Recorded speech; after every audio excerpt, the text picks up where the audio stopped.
խնամված լինելն է, Չերչինյան Cosmetics։ Բարև իմ շատ սիրելի հեռուստադիտողներ, հեռուստաէկրանների մոտ եմ հրավիրում հատկապես կանանց, քանի որ այսօր խոսելու ենք մաշկի գրագետ խնամքի մասին եւ տարվա այս եղանակին, երբ արդեն գարուն է, պետք է հասկանալ, թե ինչ քայլից սկսել մաշկի պրոֆեսիոնալ խնամքը։ Այս առումով մենք ունենք շատ հետաքրքիր խորհրդատվություն հենց եթերում։ Ես զրուցելու եմ հրավիրել Dr. Face ստոմատոլոգիական եւ կոսմետոլոգիական կլինիկայի համահիմնադիր մաշկաբան կոսմետոլոգ Լիլիթ Մանուկյանին։ Բարև Լիլիթ։ Բարև ձեզ։ Եվ այսպես Լիլիթը ինչից սկսել մաշկի գրագետ խնամքը առաջինից քայլից, այ դեպի ամառ ենք գնում եւ պետք է ամեն ինչ անել հենց այս ժամանակահատվածում, քանի դեռ արևի ճառագայթները շատ գիծիչ չեն։ Նախապատրաստումը պրոֆեսիոնալ իհարկե սկսվում է տարական մաշկի խնամքից, մաշկի մաքրումներից եւ ըստ տարիքի եւ ըստ ցուցման արդեն անցնում ենք մնացած ներարկումային կոսմետոլոգիայի միջոցներին, ինչու՞ չէ նաեւ ապարատային։ Ինչ մաքրման տեսակ եք խորհուրդ տալիս կամ մաքրման տեսակները լինում են մեխանիկական մաքրումներ, կոմբինացված մաքրումներ, խնամքով մաքրումներ, ինչու՞ չէ նաեւ այս սեզոնին կարելի է օգտագործել պիլինգներ, թուրք կարծիք կար, որ պիլինգները անում ենք հենց գարնան ձմռան ամիսներին կամ ավելի շատ աշնան ձմռան ամիսներին, բայց հիմա կոսմետոլոգիան հարուստ է շատ նյութերով, պիլինգներով, որոնք ունեն օգտագործում բոլոր սեզոններին եւ մաքրման մեջ կարող ենք նաեւ առանձնացնել պիլինգների օգտագործումը։ Մեխանիկական մաքրման մեջ կարող եմ առանձնացնել նաեւ ապարատային մաքրման տեսակները, բազմաթիվ քայլերով կատարվող, բնականաբար պայմանավորված է մաշկի ինչ տեսակին է պատկանում։ Լիլիթ, այ մաքրում ասելը հասկանում ենք հենց կորյակներից, ասես այդ ավելորդ ցանավորումից ազատել է մաշկը։ Արդյոք հիմնականում այս տարածված կարծիքը ճիշտ է, սա է մաքրումը։ Չի համաձայնվի այդ կարծիքի հետ, որովհետև մաքրման տեսակներ կան, որոնք չեն պարտադրում այդպիսի մեխանիկական տրավմատիկ մոտեցումներ եւ օրեցօր ապարատային կոսմետոլոգիան իր զարգացումն է ապրում եւ մեզ բազմաթիվ բրենդեր առաջարկում են տարբեր տեսակի ապարատներ, որոնցով մաշկի խնամքը, մաշկի մաքրումը ավելի նուրբ եւ գրագետ է ստացվում։ Մաքրումից հետո հաջորդ կարևոր քայլը, որը պետք է լինի։ Իհարկե ամենակարևորը խոնավեցումն է։ Խոնավեցման բազմաթիվ եղանակներ կան, սկսված պլազմոթերապիայից, բիորևիտալիզացիաներ, մեզոթերապիաներ եւ այլն։ Իհարկե ընտրվում է մաշկի տեսակը, խնդիրները եւ կազմվում է տարիքը, կազմվում է անհատական պլան, ըստ որի կարողանում ենք մաշկին հաղորդել փայլ, տեսք եւ ելի կրկնում ոչ տրավմատիկ մոտեցում։ Խորը խոնավեցում ասվածը իհարկե տարբեր մաշկերի վրա տարբեր կերպ է անդրադառնում, այն որ այն ասած երիտասարդացնում է, թարմացնում է մաշկը, փաստ է, բայց շատ հաճախ նաեւ ասած այտուցվածության նկատելի հետքեր կան, ինչպես է դա։ Որովհետև այստեղ կան պրեպարատների շատ մեծ արսենալ օգտագործման, պետք է ընդունենք, որ ծերացումը ընդհանրապես երկու տեսակ է լինում՝ ֆոտոծերացում եւ խոմոծերացում։ Ընդ որում այդ ծերացման տեսակների մեջ էլ տարբերություններ կան, քանի որ մաշկերի տիպերը տարբեր են, բնականաբար ծերացումը լինում է տարբեր տիպով եւ ճիշտ ընտրված պրեպարատը կարծում եմ նման կողմնակի երևույթներ պետք է չտա։ Համապատասխան մաշկին, այո, նկատի ունեք ընտրված, այո, շատ լավ, խոնավեցումը իսկապես կարևոր քայլ է եւ այն շատերը շատ հաճախ ասես չարաշահում են տարվա մեջ, քանի պրոցեդուրա եք համարում գրագետ։ Ես ընդունում եմ, որ խոնավեցումը երբեք շատ չի լինում, գուցե արդյունքն եք դուք նկատում որոշակի մարդկանց մոտ, որ չարաշահ, որը ձեզ ստիպում է մտածել, որ չարաշահում է, այո, ընդհանրապես պրեպարատի ոչ ճիշտ ընտրությունն է, որ բերում է նման պատկերի, որտեղ խոնավեցումը կատարվում է այնպիսի նյութերով, որոնք ազդում են մաշկի որակի վրա, ծավալային փոփոխություններ իրանք չեն բերում, եթե նույնիսկ լինում են ծավալային փոփոխություններ, դա անմիջապես պրոցեդուրայից հետո է եւ կարող է լինել անհատական ռեակցիա տվյալ պրեպարատի նկատմամբ, այնպես որ այդ այտուցվածությունը ասես ժամանակի հետ նաեւ կարող է անհետանալ, կարող է չէ պարտադիր պետք է անհետանա, եթե գրագետ է աշխատվել ու այնտեղ արվել է հենց բիորևիտալիզանտ։ Հիմա պրեպարատների մի մեծ սերունդ է գալիս այսպես փոխելու այն հին պրեպարատներին, որոնք որ կատարվում էին մանր կետերի շատ ներարկումների տեսքով, որոնք եւս ազդում էին մարդկանց առօրյայի վրա, որտեղ հաջորդ օրը լինում էին այդպես կապտած, մանր կետիկներով, փոքրիկ այտուցված։ Հիմա կան բիորևիտալիզանտների մի մեծ խումբ, որոնք որ կատարվում է տեղային, արվում է լիֆտինգ էֆեկտ եւ հաճախորդը, պացիենտը կարող է անմիջապես պրոցեդուրայից հետո մտնել սովորական իր կյանքի ռիթմի մեջ։ Քանի որ կինը ասես այդ օրը տրամադրվում է կոսմետոլոգիական պրոցեդուրաների կամ պրոցեդուրաներ, որոնք շատ ճիշտ է համադրել եւ մեկ օրում ասես այդ կարմրությունը, այտուցվածությունը հաղթահարել։ Իհարկե կան ու հիմա կոսմետոլոգիան գնում է այսպիսի մի բանի, երբ կատարում է եւ ներարկուման եւ ապարատային պրոցեդուրաներ, ավելի լավ էֆեկտ ապահովելու համար։ Ես ունեմ նույնիսկ պրոցեդուրաներ, որոնք անվանում եմ հաղսիկի պրոցեդուրա, այսինքն կարելի է հենց կարևորագույն օրերից մեկից առաջ անել, որը կբերի նաև դեմքի թարմություն։ Ինչ է կոչվում այդ պրոցեդուրան։ Բնականաբար դա ներարկում չի, դրանք խնամքի տարբեր տեսակներ են, որոնք նաև փառք Աստծո, որ հիմա բժշկական կոսմետոլոգիան գնում է ավելի շատ մաշկի որակի վրա ազդելու պրոցեդուրաներին, այդ շատ ֆիլերների օգտագործումը, այդ միանման դեմքերը, շատ բոտոքսի օգտագործումը քիչ-քիչ մնում է հետևում դրան նու մարդկանց գիտակցությունը գալիս է նրան, կանանց գիտակցությունը ինչ չէ նաև տղամարդկանց, որտեղ իմ հաճախորդների մոտավորապես 30% տղամարդիկ են, սկսել են հետևել մաշկի որակին։ Լավ մաշկը մեզ արդեն ապահովում է գեղեցկություն, թարմություն եւ երիտասարդություն։ Եվ առողջ տեսք, ինչու ոչ։ Այո։ Ի վերջո այս սերունդը այսքան 20 տարեկանից սկսած նույնիսկ այո, սկսում է պայքարել մաշկի փոփոխությունների դեմ, դեռ ծերացում չի կարելի համարել այդ տարիքում, բայց փոփոխությունները ասես նրանք պայքարում են դրա դեմ նառնում են։ Այս սերունդի վերջո կծերանա, թե այդպես էլ երիտասարդ 70 տարեկան ենթադրենք տարիքում կունենան այդպիսի տեսք։ Իմ մոտ սկզբունքային է, ես շատ սիրում եմ Շանելի ցիտել, բայց սկզբունքային է այն հարցը, որ իմ համար ենթադրենք 50 տարեկան կինը պետք է ունենա 50 տարեկանի տեսք, նույնիսկ իմ պրոցեդուրաներից հետո, բայց խնամված 50 տարեկանի տեսք։ Փառք Աստծո, իմ հիվանդների, հաճախորդների մեծ մասը չի ձգտում նրան, որ իրանք ունենան 50 տարեկանում ենթադրենք 30 տարեկանի տեսք։ Դա մի փոքր տգեղել է նայվում ըստիս, դրա համար սկսել մաշկի որակին հետևել եւ փորձել ընդունել իրեն այնպեսին, որպես ինքը կա եւ չձգտել նմանվել ինչ-որ մեկին այդ ֆիլերների, բոտոքսների կամ ինչ-որ մի բանի համար, դա իմ համար հաղթանակած մոտեցում կլինի։ Ես փորձում եմ իմ հիվանդներին, հաճախորդներին համոզել դրանում եւ ամբողջ ակցենտը ուղղված է հենց մաշկի որակի վրա։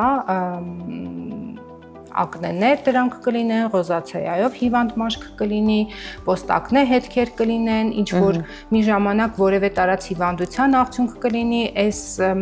բոլոր խնդիրները կորեկցվում են ոչ թե միայն ներարկումային, որովհետև ճիշտ է Հայաստանում, Երևանում շատ կան ընդհանրապես ներարկող մասնագետներ ցավոք սրտի, բայց երբ որ մաշկաբան ես ու այս վիճակին նայում ես որպես հիվանդություն եւ ձգտում ես առողջացնել մաշկը, այդ դեպքում արդեն ստացվում է լավ արդյունք եւ երիտասարդ տեսք։ Կարծում եմ, որ արդեն բավականին առաջընթաց կա, դուք ինքներդ կարող եք միջավայրում տեսնել այդ փչված,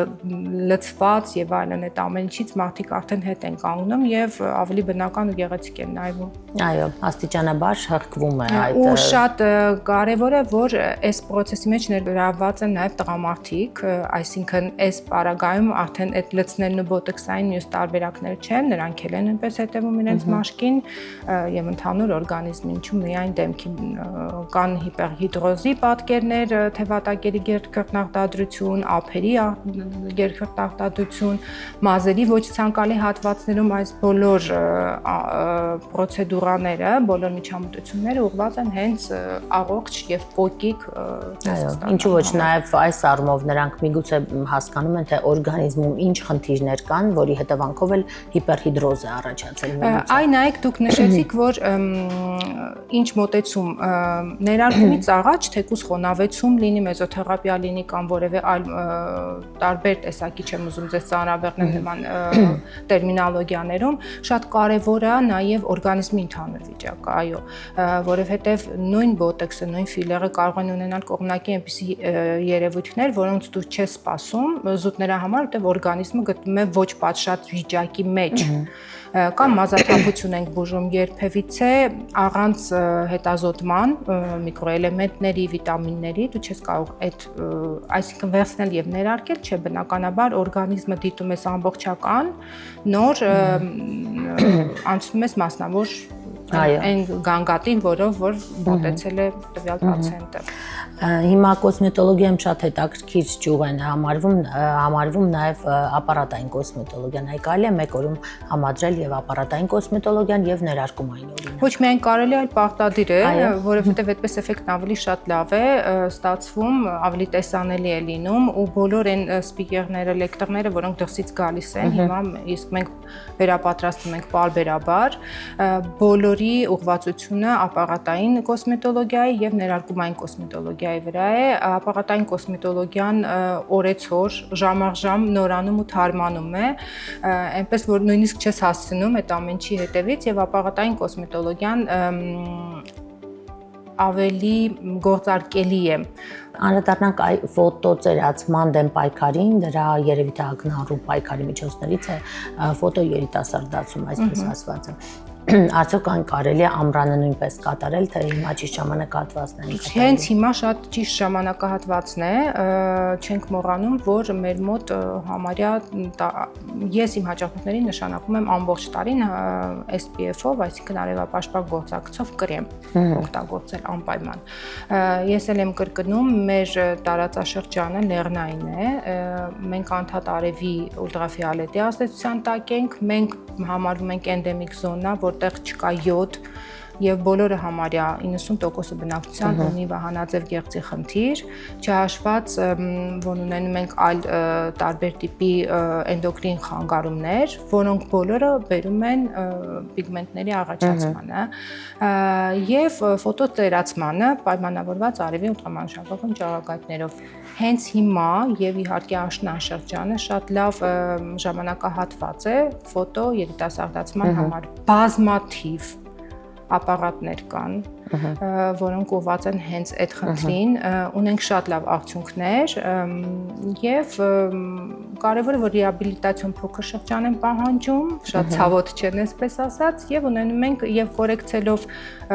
խնամքը, տնային խնամքի։ Ինչ պրոցեդուրա դրա հետ միասին կարելի է կատարել նույն օրը։ Նույն օրը խոնավեցում կարելի է կատարել, նայած այստեղ ընտրությունը ապարատից է պայմանավորված, կարելի է եւ չկատարել, անել մի պրոցեդուրա, սպասել մաշկի պատասխան ռեակցիային, ես այդպես եմ սիրում միշտ աշխատել, որովհետեւ կան պրոտոկոլներ, բայց մենք գործ ունենք օրգանիզմի հետ։ Սպասում ենք պատասխանին, գուցե դա կգոհացնի հաճախորդին եւ մենք հետո կառաջարկենք մեկ այլ պրոցեդուրա, չկան ստանդարտներ, չկան պրոտոկոլներ, որ անպայման եւ սա եւ սա եւ սա։ Բոլոր չէ, մեծի մասամբ տեղերում, երբ որ գնում ենք կոնսուլտացիայի, նշանակում է այսպեսի թերթիկ, որի վրա կան բազմաթիվ, բազմահազար պրոցեդուրաներ, հաճախորդը տուն գնալուց հետո կարդում է այդ ամեն ինչը, նայում է գներին, ուսում գլխապտույտ է լինում ու դա ստիպում է, որ նա ոչինչ չանի իր մաշկի հետ։ Դրա համար ես սիրում եմ ենթադրենք ապարատային կոսմետոլոգիան անել, երբ որ հիվանդը հաճախորդը անտեղյակ է այդ վիճակից, սպասել պատասխանին, հետո անցնել մյուս քայլին։ Պարտադիր չի, իմոնց եմ ես ասում, իմոնց, այսինքն իմ պացիենտները դաղել են իմոնք, ասում եմ պարտադիր չի, որ դու ինձանով ապրես ամբողջ օրը, բայց ժամանակ առ ժամանակ որոշակի խնամք պետք է։ Եվ իհարկե ամենակարևորը տնային խնամքը։ Մենք իհարկե բժիշկներ ենք, մենք ապահովում ենք այն խնդրի լուծումը, ինչով որ իրանք մեզ մոտ են գալի, բայց պետք է բոլորիս մոտ նաև այդ գիտակցումը լինի, որ տնային խնամքն է շատ կարևոր, որ ձեռք-ձեռքի բռնած մենք ավելի լավ արդյունքի կհասնենք։ Այդ տնային խնամք ասվածը ինչ քայլեր է ներառում պարտադիր, որ պետք է ամեն առավոտ կամ երեկո կատարել։ Կան 3 պարտադիր քայլեր, դա դեմքի լվացումն է, դեմքի pH-ի նորմալացումը, որը կատարում է տոնիկների միջոցով եւ իհարկե խոնավեցումը։ Սա խոսքս գնում է առողջ մաշկի համար, բայց երիտասարդ տարիքում լինում են ակնե, ռոզացեայի խնդիրներ, որոնք որ լրացուցիչ հավելյալ բուժում են պահանջում նաեւ։ Այո, եւ կցանկանայի Լիլիթ մեր զրույցի վերջում շատ կարեւոր մի ակցենտավորում կատարեցիք դուք ձեր զրույցի ընթացքում, դրան էլ անդրադառնանք, դա արևապաշտպան կրեմների օգտագործումն է։ Այո, արևապաշտպան քսուկները պարտադիր պետք է օգտագործել։ Հիմա շուկան ողողված է բազմահազար բրենդերով, որոնք իրենք առաջարկում են նաև բազմաթիվ քսուկներ, ֆլյուիդի տեսակներով, կրեմների տեսակներով։ Ճիշտ խորհրդատվության դեպքում արևապաշտպան քսուկների օգտագործումը մեզ ահագին ապահովում է ֆոտոծերացումից։ Նույնիսկ եթե արև չկա, այո, այդ օրը։ Այդպես հազվադեպ է լինում, բայց այնտեղ SPF գործակիցը կարող է տարբեր լինել եւ փոփոխելով մենք կարող ենք լինել բացարձակ արևապաշտպան։ Իսկ արևապաշտպանը միշտ պետք է օգտագործել շատ բարձր թվով, 50-ով, թե եթե ամեն օր ես գործածում 20-ն էլ բավական է։ Թվային թիվն այդքան կարևոր չի, ինչքան թե ուլտրաֆիոլետի որ ճաղագայթներն են իրանք պահում, բոլոր սրվակների, տուփիկների վրա այնտեղ նշումներ կան ու կարող ես կորեկցել։ Ու մեկ էլ անպայման, քանի որ հնարավորություն կա, ասեմ, որ սար գնալուց մենք արևապաշտպանի գործակիցը փոխում ենք, ավելի բարձրացնում ենք, որտեղ ավելի ենք ուլտրաֆիոլետի ազդեցության տակ եւ հարգելիներս, սիրելիներս, պարտադիր չի, որ մենք ծովափին բարկած լինենք, որ արևապաշտպան քսուկ օգտագործենք։ Ինչը շատ տարածված է, այս տենդենսը։ Ու երբեք չենք մոռանում դեմքից բացի դեկոլտեի հատվածը, ուսերը, վիզը, այո, դեկոլտեի հատվածը նշեցիք դե։ Շնորհակալ եմ շատ կարևոր ինֆորմացիայի համար, վստահ եմ շատերը ստացան այն հարցերի պատասխանները, ինչը ասել է առօրյա խնամք կամ պրոֆեսիոնալ մաշկաբան կոսմետոլոգի մոտ կատարվող խնամքի պարտադիր քայլեր։ Շնորհակալ եմ Լիլիթ։ Ես եմ շնորհակալ։ Հարգելի հեռուստադիտող, այսքան այսօրվա համար կարծում եմ բոլոր այն հարցերի պատասխանները, թե ինչ ասել է հետևել մաշկին եւ ունենալ պրոֆեսիոնալ խնամք մաշկաբան կոսմետոլոգի մոտ կամ առհասարակ տան պայմաններում դուք ստացաք Լիլիթ Մանուկյանից, ով Dr. Face բժշկական ստոմատոլոգիական կենտրոնի, ինչպես նաեւ կոսմետոլոգիական կենտրոնի մաշկաբան կոսմետոլոգն է։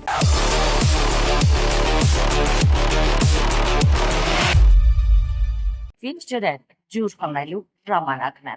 Ողջույն առողջ սպորտի սիրահարներին, ես գտնվում եմ Hill սպորտային համալիրում, եկել են գրագետ մարզվելու, իսկ այն անհնար է առանց պրոֆեսիոնալ մարզչի։ Դե ինչ մարզչի օգնությամբ հասկանալու ենք, թե ոտքերի մարզման այս դժվարին թվացող սարքը ինչ մկանային խմբեր է մարզում եւ ինչպես առհասարակ այն պետք է գրագետ օգտագործել։ Ողջույն Հրաչ։ Սարքը նախատեսված է եւ կանանց եւ տղամարդկանց, այո, համար, ասես չունի սեռային սահմանափակում եւ հիմա թվում է, թե սա մի ծանր ագրեգատ է, որով շատ դժվար է մարզվել։ Փորձենք ցույց տալ մեր հեռուստադիտողին, այո, ինչպես է այն իրականացվում։ Նախ նստելուց պետքա ճիշտ ընտրենք մեր նախնական դիրքը։ Սկզբից ոտքերը դնում ենք այստեղ, իրարից մի քիչ հեռու ուսերի լայնությամբ, բայց մի քիչ ներքևից դրեք, որպեսզի կարողանանք բացենք սա։ Պետք է բռնել, ահա։ Սարքը ասես պոկվեց իր դիրքից, այո։ Բայց նայեք, հիմա մի քիչ իջացնում եք, քանի որ այնտեղ պետքա նախնական դիրքն ընտրելուց առաջ ինչ-որ մի հատ գործողություն կատարենք, սկզբից ուղղակի ոտքերը դրեք ներքև։ Մի քիչ ավելի ներքև ու մոտիկ իրար։ Հիմա հրում ենք վերև, այս դեղինը բարձրացնում ենք վերև։ Հիմա նոր ոտքերը բարձրացնում ենք մի քիչ վերև։ Հիմա իջացնում ենք 90 աստիճանի չափով, հրում ենք վերև, բայց ծունկը պետքա լրիվ չբացենք։ Այո, կիսածալված։ Կիսածալված, որպեսզի չվնասենք մեր ծնկները։ Սա ազդրերն է, այո, ավելի շատ։ Ազդրերի համար է, նաև աշխատում է նստամկանը։ Օդի արտաշնչումը տեղի ունենում բարձրացնելուց։ Արտաշնչումը կատարում ենք, երբ որ կատարում ենք հաղթահարող ուժը, այսինքն բարձրացնելուց։ Եվ չենք ծալում մինչև վերջ ծնկները։ Մինչև վերջ ծունկը չենք բացում, որպեսզի ծնկան հոդի վրա լարվածություն չընկնի։ Տրավմատիկ կլինի, այո, եթե ծունկը մինչև վերջ ծալեն։ Եվ ինչքան պետք է ոտքը, ինչքան սարքը երևի թե մոտենա ոտքին, այնքան էֆեկտիվությունը մեծ է։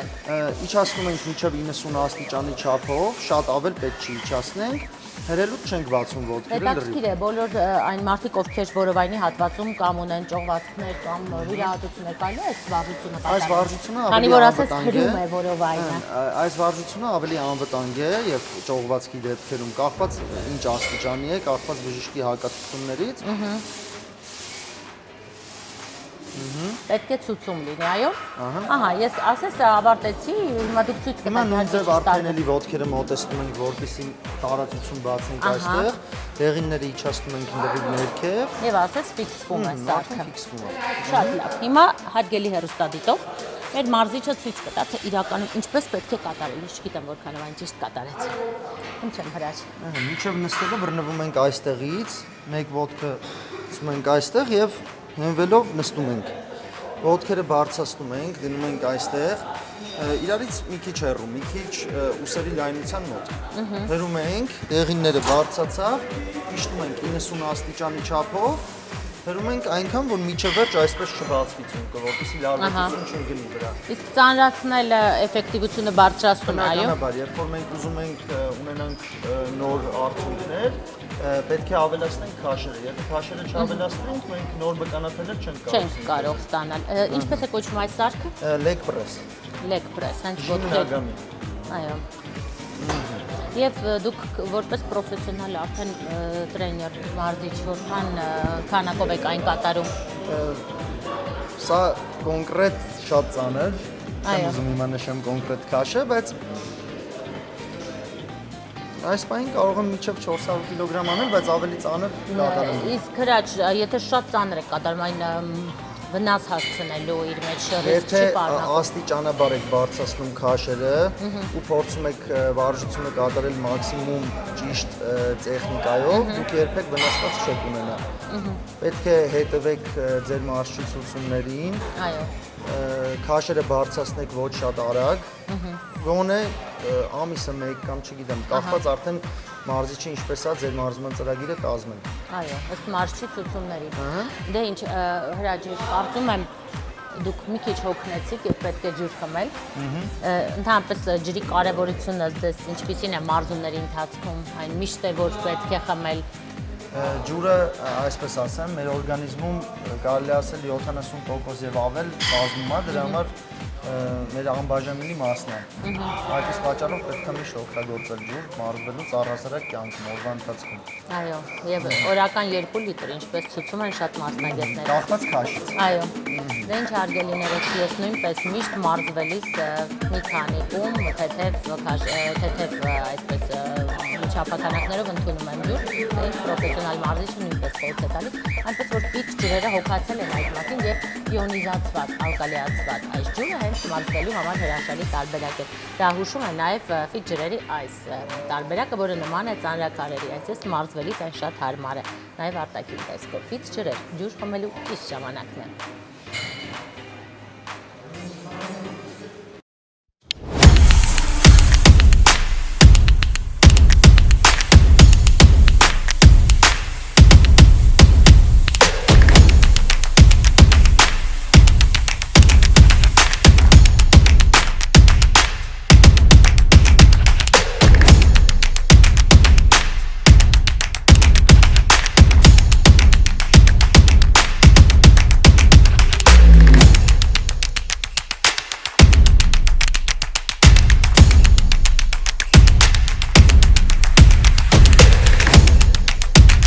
Կարևորը խնամված լինելն է։ Չերչինյան Cosmetics